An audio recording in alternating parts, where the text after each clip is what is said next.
Serpong, Kota Tangerang Selatan, Provinsi Banten. Hari ini saya ditemani oleh teman-temanku yang hebat. Perkenalkan ya. Hai, saya Agifa. Hai, saya Giska. Halo teman-teman, saya Nazla. Hai teman-teman, saya Nashwa. Dalam acara ini terbagi 4 segmen. Di segmen pertama kita akan menyaksikan gerak dan lagu anak-anak. Segmen kedua, pentas drama. Dan di segmen ketiga, jumpa tokoh. Dan di segmen keempat, profil sekolah SDIT Nur Fatahillah Serpong, Kota Tangerang Selatan, Provinsi Banten. Seperti apa nilai SDIT Nur Fatahillah Serpong, Kota Tangerang Selatan, Provinsi Banten.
Soekarno adalah tokoh besar bangsa yang membacakan rumus Pancasila, dan di depan BPUPKI Soekarno berpidato dengan lantang dan tegas. Pancasila sebagai ideologi negara Republik Indonesia.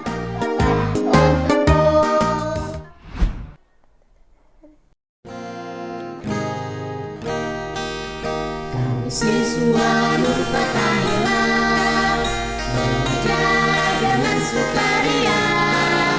Kami hadir di sini untuk terus mencari ridho Ilahi Rabbi. Kami siswa Nur Fatahila belajar dengan sukaria. Kami hadir di sini untuk terus mencari ridho Ilahi Rabbi. Belajar di sekolah tanpa mengenal lelah. Belajar di sekolah di SDIT Nur Fatahila.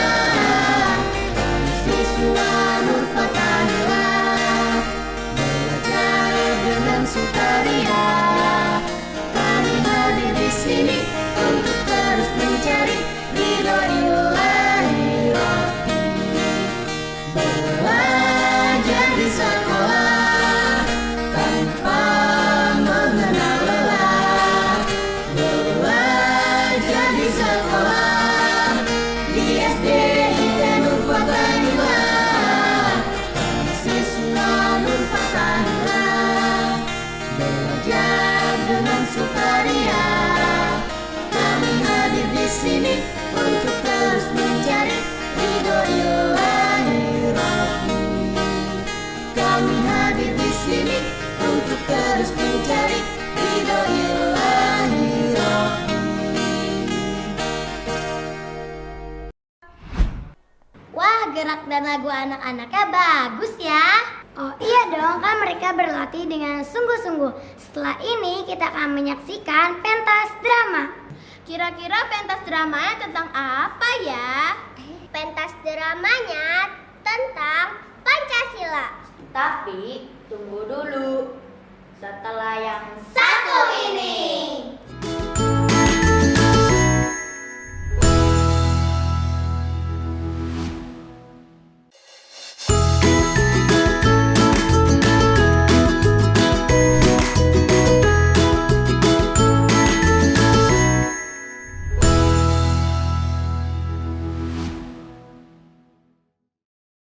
Sebelum terbentuknya negara Republik Indonesia, Nusantara adalah negara yang terdiri dari kerajaan-kerajaan kecil yang tersebar di seluruh Nusantara. Nenek moyang kita di zaman itu sudah mencanamkan nilai-nilai sosial seperti bergotong royong dan saling menghargai perbedaan. Sehingga para rakyatnya hidup rukun meskipun berbeda suku, keyakinan, dan adat istiadat. Sumpah Palapa, jika sudah menaklukkan Nusantara, maka aku akan menikmati Palapa. Jika sudah menaklukkan Gurun, Serang, Tanjung Pura, Haru, Pahang, Dompo, Bali, Sunda, Palembang, Masigi, barulah aku akan menikmati Palapa. Hebat Gajah Mada! Hebat Gajah Mada! Hidup Majapahit! Hidup Majapahit! Hidup Majapahit! Hidup Majapahit! Kemegahan Majapahit akhirnya perlahan-lahan sirna, diawali dengan masuknya agama Islam dari pedagang Gujarat ke tanah Jawa. Dan sejak itu bermunculanlah kerajaan-kerajaan kecil seperti Kerajaan Demak, Kerajaan Pajang, dan Kerajaan Mataram Islam. Di zaman itu, tanah Jawa menjadi incaran pemerintah Kerajaan Belanda dan menjajah dalam kurun waktu yang lama. Siasat yang digunakan para penjajah adalah mengadu domba para raja Jawa yang sedang berkuasa. Akibat dari penjajahan itu, rakyat pribumi di Pulau Jawa sangat menderita karena harus dipaksa untuk bekerja di ladang tebu dengan upah yang tidak sepadan. Itu semua terjadi karena kebodohan sangat menghipit rakyat jelata yang ada di tanah Jawa. Pada waktu itu, yang boleh bersekolah hanya anak-anak priai atau bangsawan. Sementara kaum jelata hanya menjadi buruh kasar, dimanfaatkan oleh kaum penjajah dan diperlakukan tidak adil, ditindas semena-mena. Tolong bekerja yang benar. Siapa yang malas tidak mau bekerja akan mendapatkan hukuman yang berat. Awas, jangan pelotes, jangan banyak mengeluh. Kalian lihat kemarin banyak teman you orang yang sudah dihukum berat. Tolong perlakukan kami dengan baik. Tolong jangan kasar kepada kami. Tenaga kami sudah diperas, tetapi kami tidak dikasih makan.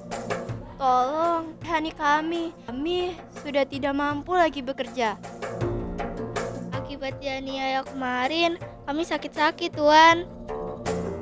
Astagfirullahalazim. Tolong puan-puan hendaknya memiliki kemanusiaan kaum pribumi. Tolong sekali lagi jangan mengeluh, jangan banyak berbicara. Di tengah-tengah gejolak kaum penjajah yang tidak berperi kemanusiaan, muncullah mutiara-mutiara anak bangsa yang mulai bangkit untuk lepas dari cengkraman penjajah. Banyak para tokoh-tokoh yang sudah memberanikan diri untuk bersekolah dan mengenyam pendidikan yang cukup tinggi. Seperti Pangeran Diponegoro, Dr. Dewes Deker, Dr. Sutomo, Dr. Cipto Mangunkusumo. Dan masih banyak lagi tokoh-tokoh nasional yang memberi harapan baru untuk bersatu padu mengusir penjajah.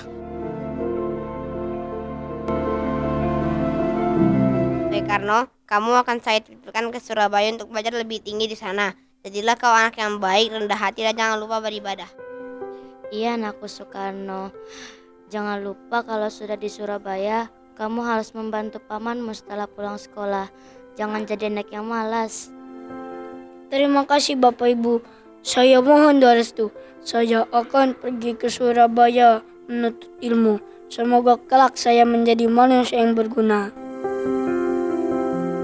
Dan setelah selesai sekolah, Soekarno mulai mendirikan Partai Nasional Indonesia, tapi dilarang oleh pemerintah kolonial Belanda dan melebur menjadi Partindo. Apa you tidak takut kalau you dimasukkan penjara dan dibuang ke pulau terpencil? Tuan, saya hanya berorganisasi dan tidak punya maksud untuk melawan kolonial Belanda. Betul Tuan, kami orang pribumi sebagai pemuda hanya terpanggil untuk berorganisasi supaya memiliki kewenangan. Tuan-tuan tidak usah khawatir, kami tidak punya maksud untuk menentang pemerintah kolonial Belanda. Kami hanya seorang pribumi miskin yang berpikiran maju. Apakah tidak boleh, Tuan? Ya Tuan, sebagai kaum intelektual kami juga punya hak untuk memajukan nasional. Insya Allah Tuan, kami tidak akan mengganggu kewibawaan kerajaan Belanda. Para sahabatku itu betul, tuan-tuan. Kami juga punya hak untuk mendapatkan kesejahteraan.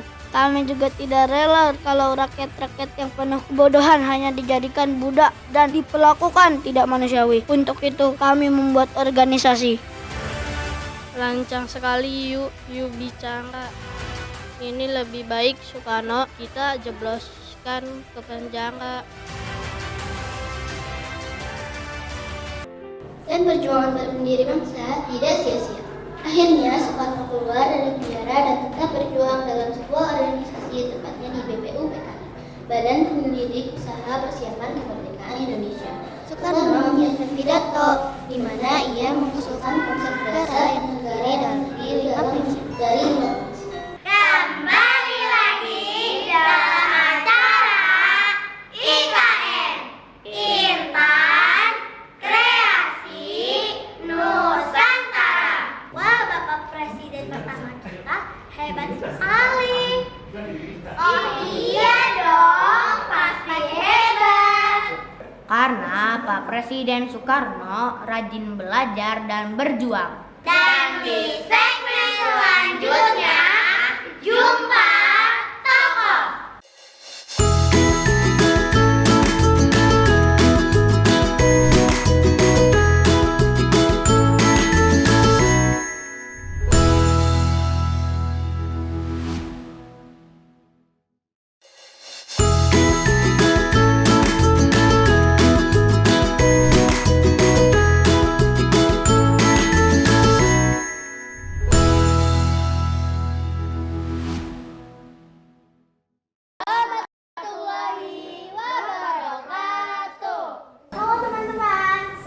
ngobrol dari kelompok presenter SDS Sekolah SDS Bangun Mandiri Kebagusan Jakarta Selatan.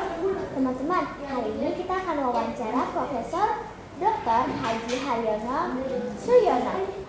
Beliau adalah pemerhati anak-anak Indonesia. Kami izin bertanya, korupsi itu apa sih? Dan kenapa yang korupsi harus dipenjara? Korupsi itu ngambil uang negara secara tidak sah. Karena tidak sah, tentu harus dipertanggungjawabkan. Dan itu kesalahan besar. Karena duit negara itu untuk pembangunan, bukan untuk diambil perorangan gitu. Maaf Bapak, saya ingin bertanya, gratifikasi itu apa sih?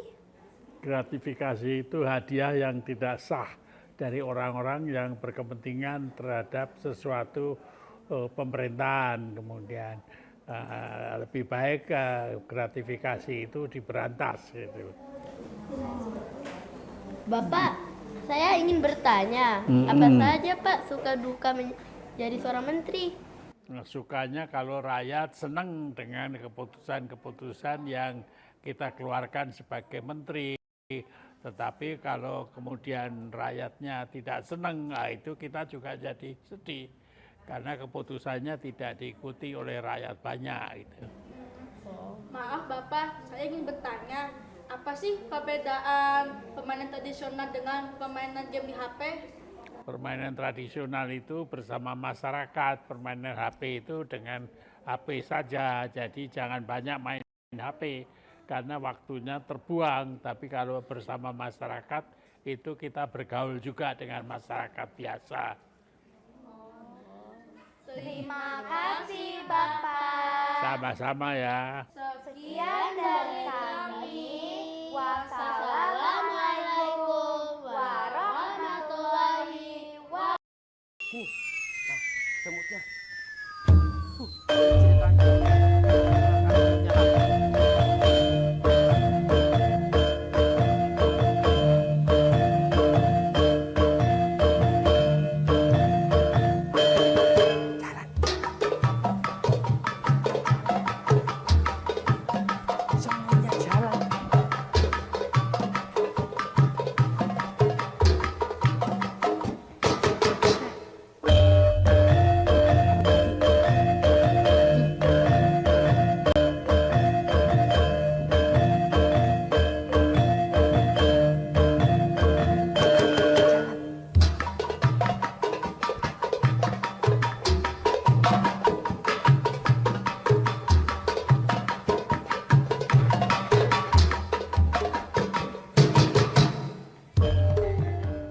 Terima kasih, hebat. Ayo kita duduk yuk.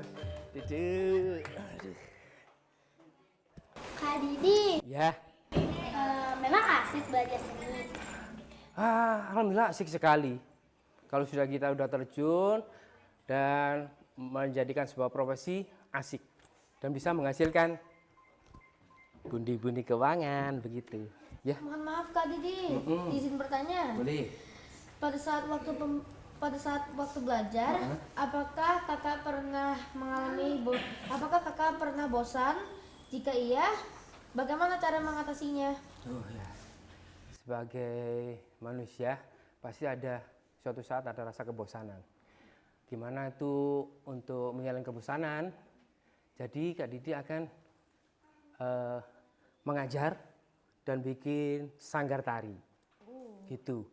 Kadang-kadang ngajar di sekolah, terus bikin sanggar tari, dan alhamdulillah muridnya banyak. Nah itu bikin semangat lagi, jadi nggak boring lagi, nggak bosan lagi, begitu. Kak Didi, Ya. nggak pernah mengalami kegagalan dalam belajar seni? Iya, ada pasti itu. Waktu itu gagalnya apa ya? Dalam suatu pertunjukan langsung konsentrasinya hilang. Jadi kalau orang bengong, tapi dengan semangatnya langsung kita lagi konsentrasi lagi. Jadi kegagalan itu akan insya Allah akan tertutupi. Begitu. Terima kasih Kak Didi. Terima kasih semuanya sudah bersempat Pak Didi untuk mengembangkan tari Indonesia. Terima kasih. Halo teman-teman yang ada di rumah. Sampai di sini dulu. Wassalamualaikum warahmatullahi wabarakatuh. Dadah.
Assalamualaikum warahmatullahi wabarakatuh.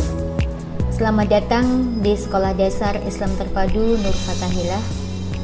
Pendidikan adalah sebaik-baik bekal yang dapat diberikan oleh orang tua kepada anaknya. Dengan pendidikan yang tepat, seorang anak manusia akan mampu bukan hanya menghadapi tantangan hidup, bahkan mampu meraih kesuksesan dalam kehidupan di dunia dan di akhirat. Pendidikan yang tepat adalah kunci bagi terbentuknya manusia unggul, SDM unggul untuk Indonesia maju.